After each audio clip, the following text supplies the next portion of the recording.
working with nutrition clients, they tend to fall in one of two categories. So when anybody comes through to me, I'll have a chat with them about their goals and things like that, and I'll prescribe calories, macros and meal plans to help them reach their goals. But it's really that first couple of weeks that gives me a really big insight into what type of client they are or what type of category they're going to fall in.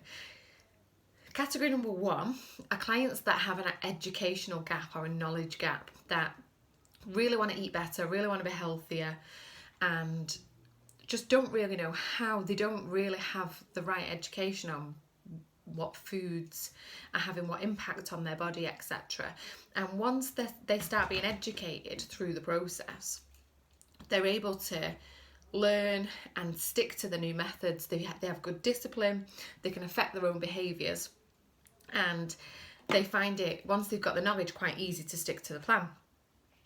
And these clients are actually quite few and far between, because most people actually have a lot of knowledge on nutrition and they just don't know how to make themselves apply it. So that's category one of clients.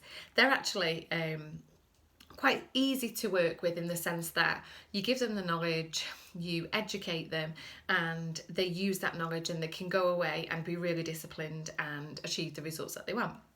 On the flip side of that, and the majority of my clients would fall into the next category, which is clients that actually don't have a massive educational knowledge gap.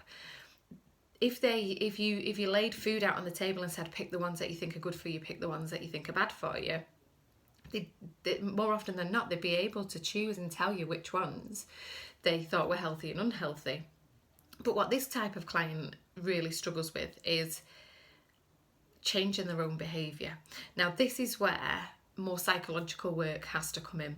So we have clients that know that something's bad for them, but for whatever reason they're thinking, well, I'm stressed, I need that, or sod it, I've had enough today and I just need a treat, etc. And basically their emotions or their situation is actually driving their behaviour.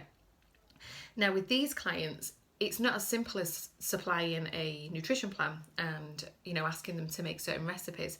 We have to start delving a little bit deeper to try and understand what is causing, the binge eating or the eating of the wrong food or the self-sabotage, etc. And normally it's some sort of psychological issues. It could be that it's a stress or anxiety relief to drink or eat certain foods. It could be that you have a very little self-confidence or self-belief that you're actually going to succeed in the process, so you keep sabotaging yourself along the way.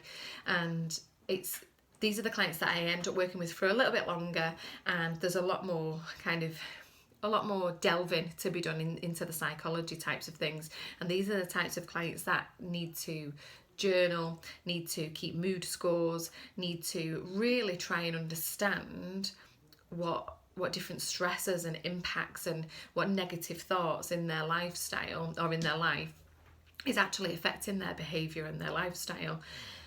Some people sign up to a nutrition plan wanting a quick fix, and they think, if I buy this plan, it's going to work. Actually, it's you that's got to do the work. It's you that's got to put the time and the effort into understanding how your own mind works, with the help and support of somebody, but to try and unpick these bad behaviours or these bad habits that you might have had for a really long time. And we have lots of different exercises that we use for those types of people. Like I said, there's journaling, there's keeping triggers and mood diaries, there's knowing your hormonal cycles. And the first few months on that sort of plan might be data gathering. It might be me sending you away with calories and meal plans and things like that to get you started.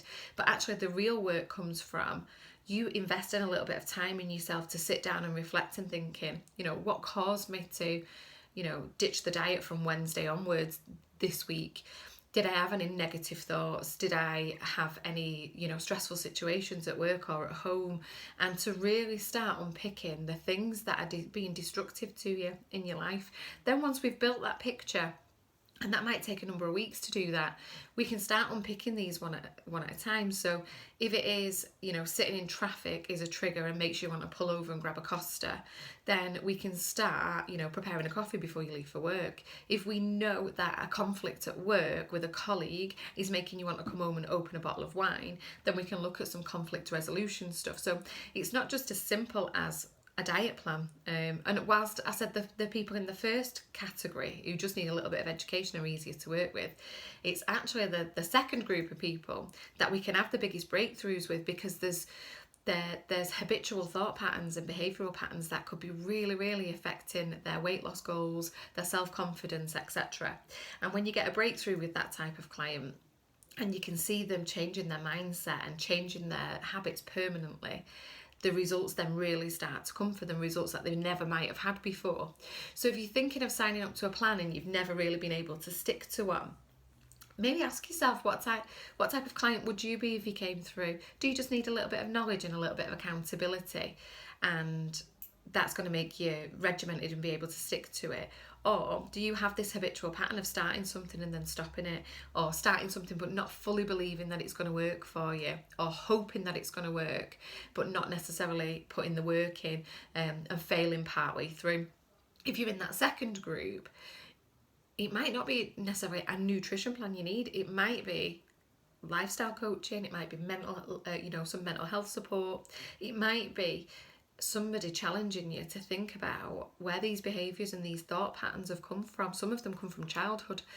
But if you desperately want to change your health or your weight, or you've got an aesthetic goal, a body image goal that you want to work towards, if you don't start unpicking these bad behaviours and start learning what is causing the issues and starting to come up with strategies to combat them, you're going to find yourself just in that negative cycle of losing a little bit of weight, starting a diet, throwing the towel in, putting more weight back on, and just kind of going through that process. So if you want to achieve something different to what you've achieved in the past, you might need to try something different. And actually it might be some nutrition guidance, but actually with some deeper support, some more psychological support. So just some food for thought for today. Have a little think about which type of client do you think you would be, and are you getting the right support? And if you're thinking of joining a new diet, etc., make sure it's the one that's going to give you the long-term benefits and the long-term results and the long-term work that you need. I hope that helped. I hope it gave you something to think about. Any questions at all, just get in touch as always.